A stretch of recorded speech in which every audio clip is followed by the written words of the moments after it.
자, 우리 전문가들이 흔히 하는 얘기에 자, 분할 매수, 그 다음에 일부 매수하라, 일부를 덜어내라.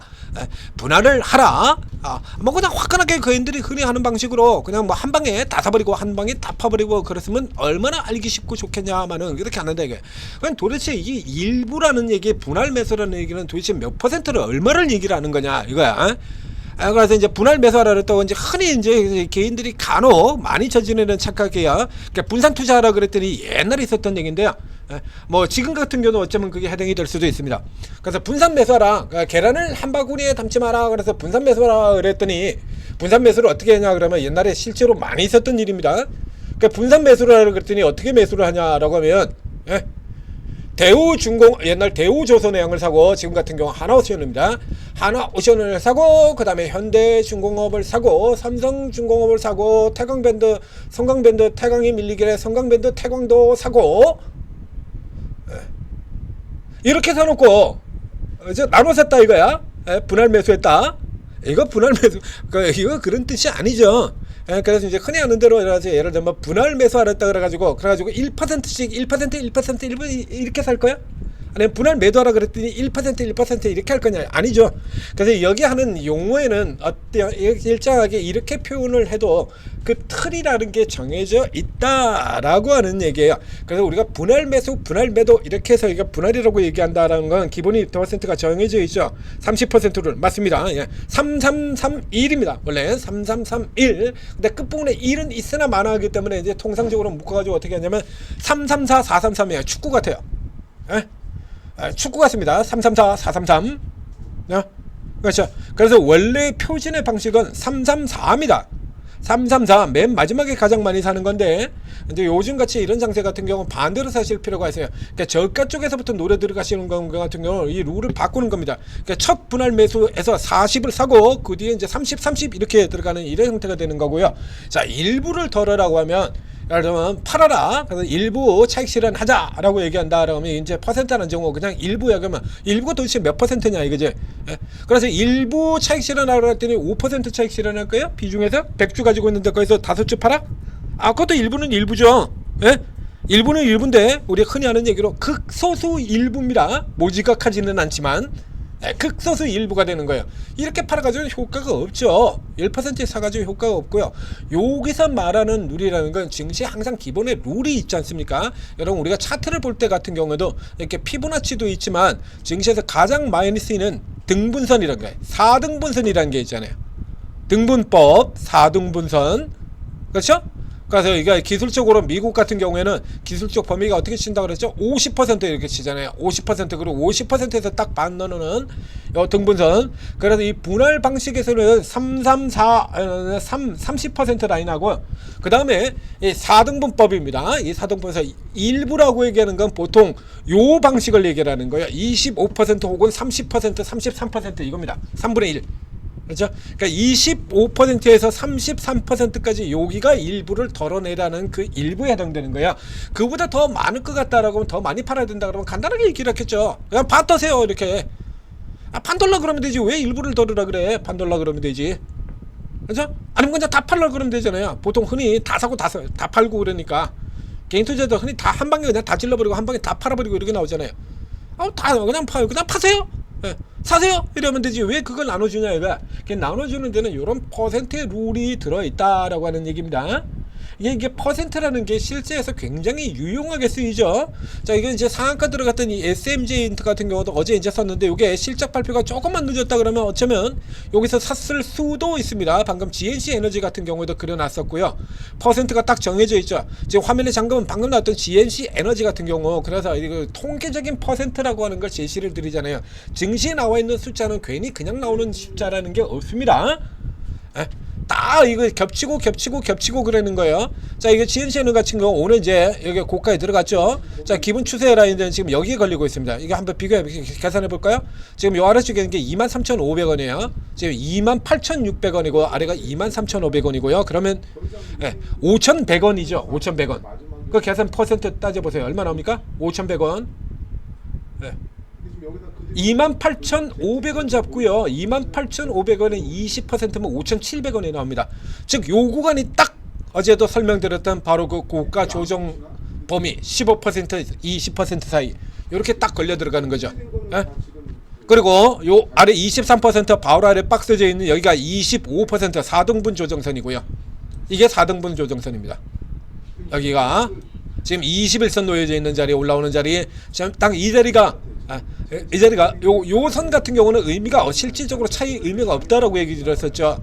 여기 중간에 피보나치에서 38선 같은 게 4등분선에는 없습니다만 4등분선은 25% 50% 75% 이렇게 되는 연결되는 거거든요. 그래서 23.6%와 피보나치 23.6%와 4등분선의 25%가는 편차가 거의 없어요. 그러니까 어느 걸 그래도 뭐 종목 들어가면 어떤 거는 23이 더 정확하고 어디 25죠. 거의 비슷비슷하게 선이 딱 엮여 있습니다. 그래서 실제로 의미가 없어요.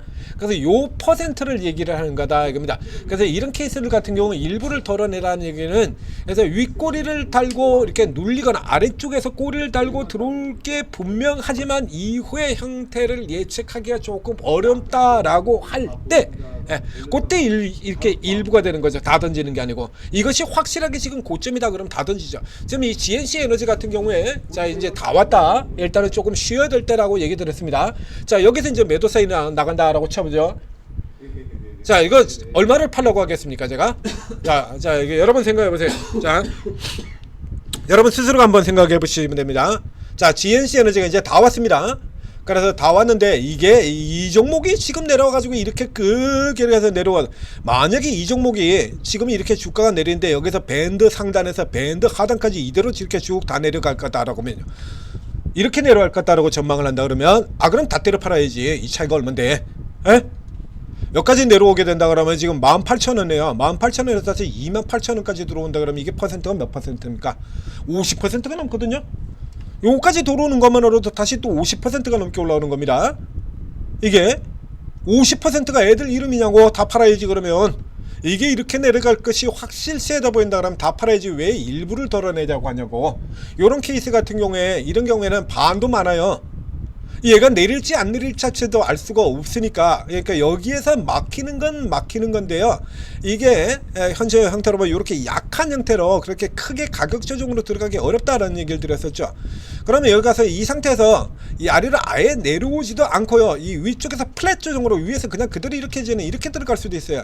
그러니까 위쪽이 부담스러우니까 이제 위쪽에 이제 부담스러워서 추가적으로 급등이 나오지 않을 퍼센트 안에 들어갔으니까 이런데 그 들어가가지고 여기서 이제 크게 나올 일이 없을 것 같은데 이거 그냥 계속 섞여두고 있으면 손해 아닙니까 이거? 그죠? 그러면 여기서 이제 일부 정도를 차익 실현해서 고돈 가지고 이제 GS 지금 이렇게 미쳐서 날 때 나오는 에너지 같은 거 이런 거 사면 얼마나 좋냐 이거야. 이때 일부가 나오는 겁니다. 이런 때 이때 일부가 나오는 거예요. 절반도 많다 이거지. 얘는 계속 갈 수 있는 종목이니까 절반도 많다 이겁니다. 요런 때 일부가 나오는 거야. 일부가. 그리고 요런 때 같은 경우 그 일부 나오는 데서 없는 분들 같은 경우는 분할로 사들이기 시작한다는 얘기야. 분할로. 그렇죠? 이때는 뭐 분할 같은 경우는 뭐 25% 분할 방식을 쓰셔도 되고요. 그냥 334로 하셔도 돼요. 3. 그 다음에 여기 들어오면 다시 또 3. 그 다음에 아래로 더 밀려서 깨져서 아래 구간으로 내려 들어오면 4. 이렇게 40%, 30%, 30%, 40% 이렇게 하셔도 되는 거고요. 그래서 여기에서 얘기하는 전문가들이 얘기하는 일부라는 뜻, 그 다음에 퍼센트 룰, 여기 있는 거 다시 한번 퍼센트를 다시 한번 설명드렸습니다. 이거 통계라고 얘기 드렸습니다. 예, 기본적으로 그렇게 되어 있어요. 그러니까 숫자 자체가 그렇게 딱 구성이 되잖아요. 그러니까 각종 보조 지표들이 만들어졌을 때 그 등장하는 숫자들이 있어요. 그러니까 보조 지표들이 나오는 그 숫자들 같은 경우라도 뭐 무슨 보표 같은 경우 14일간의 직전 14일간의 기준을 해서 직전 9일간의 거기 숫자가 얼마나 날짜들이 얼마나 많은데 11일도 있고요 15일도 있고 17일도 있고 23일도 있는데 왜 하필이면 14일이야? 왜 하필이면 14일이고 왜 하필이면 9예요? 누구 맘대로? 그럼 지표를 만든 사람 맘대로죠. 그럼 그 지표를 만든 사람은 왜 하필이면 직전 9일간 직전 14일간이었겠냐 이거야. 그거는 이 사람이 지표를 만들면서 그 사이에 수많은 수치를 대입을 해보는 겁니다. 8일을 했을 때가 정확하냐 7일을 했을 때가 정확하냐 12일을 정했을 때에서 숫자를 다 대입을 해가지고 이 통계를 내보는 거야. 이 통계를 내봤더니 이 지표는 그 중에서 직전 9일간이 가장 잘 맞는다 직전 14일간이 잘 맞는다 이렇게 해서 나오는 거예요. 다 통계가. 여기 제가 얘기 드리고 있는 건 이 증시에 나오는 그 오랜 기간 동안에 다 통계들이라는 얘기예요. 숫자 같은 경우 얼마는데 왜 그중에서 하필이면 3이고 하필이면 5고 이러냐 이거지. 예? 그게 나오는 숫자들은 이게 괜히 나오는 숫자들이 아닌 거거든요. 이게 통계 수치입니다. 통계 수치. 그러니까 대부분 이렇게 걸린다라고 얘기 드렸잖아요. 어저께 같은 경우도 그렇죠. 지금 오늘 이제 다른 종목 이제 어제 등장했던 종목과 전혀 다른 종목을 지금 내놨습니다. GNC 에너지. 지금 이것도 똑같잖아요. 지금 그 전에 제가 이렇게 기술적으로 박스를 이렇게 그어놨는데 이거 고점에서 계산해 보면 딱 여기가 15에서 20이라니까요. 다 이렇게 걸린다고 얘기 드렸죠. 추세 상승 종목은 거의가 다. 거기서 이제 코롱 티슈즘 같은 경우가 지금 조금 이탈이 되어 있는 상태고요. 10중 8구는 다 이 선 안에서 다 끝나요. 바이오 같은 경우는 변동성이 뭐 타의 어떤 섹터보다도 더 강력하고 큰 변화를 보이는 거니까, 그러니까 이 GNC 에너지 같은 이런 종의 일반 종목들 같은 경우는 대개 이 선 안에서 끝납니다. 바이오만 여기서 조금 벗어나게 돼요. 아시다시피 바이오는 변동성이 뭐 너무 크니까요. 범위를 수시로 넘나드는 건 당연한 거죠. 순식간에 한 달에 뭐 더 500%씩 이렇게 들어갔는데, 그럼 밀릴 때 같은 경우도 당연히 그 정도 더 크게 밀려야 되는 게 맞지 않겠습니까? 자, 요런 겁니다. 그래서 일부, 그리고 일부의 의미, 분할 매수, 분할 매도의 의미, 그리고 퍼센트에 대한 얘기까지 쭉 뭉뚱그려서 설명을 드렸습니다. 참고하시고요.